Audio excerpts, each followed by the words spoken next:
Darating talaga sa point na kahit anong gawin mo, hindi makapag-level up yung travel business mo. And most of the time, hindi market ang problema, kundi ikaw. Let me explain. In every business, laging may resistance. Sa first year mo, usually ikaw lang talaga. Or maybe kasama mo yung partners mo, doing everything from vision to execution, partnerships, sales, and more sales for the business to sustain.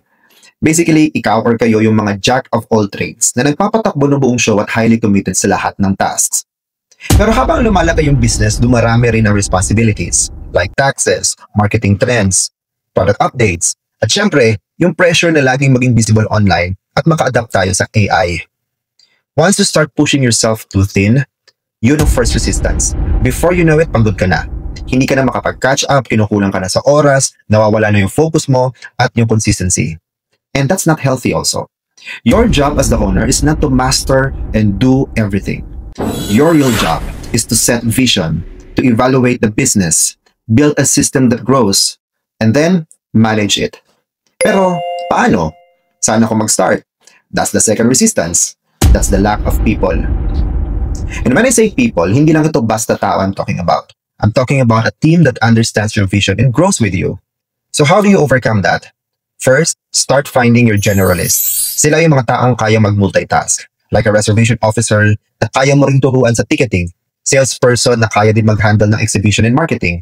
An admin officer na kaya din humawak ng visa and bookkeeping. At this stage, kailangan mo na talagang i-detach ang sarili mo sa maraming roles as possible. 80% of the task sa business ay dapat i-delegate.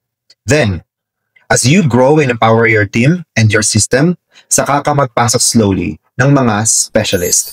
Sila yung mga highly skilled people na tutulong sa iyo sa specific fields like accounting, digital marketing, legal, and technology. These are the people who can help you figure out what's working and what's not, which products bring high or low margin, which tasks are redundant and time-consuming, which tasks are to eliminate, outsource, or innovate. Eventually, sila rin talaga yung tutulong mag-spot ng inefficiencies sa system mo. Now, evaluate your company as the owner. Nadidelay pa rin ba ang proposal more than one business day kasi wala ka sa office? Or ikaw ba ay nag-expect pa din na dapat lahat ng tao mo ay singgaling mo at singlalim ng commitment sa'yo? Real talk, hindi yan people management problem. It's a system problem. At ikaw lang ang makakapagtama niyan. Dahil once you manage your system right, you're not just optimizing your money. You're also optimizing your people and your time. Na kung isa ka sa mga SME na nakatawid na sa resistance stage na ito, congratulations! You're not just running a business anymore. You're scaling it the right way.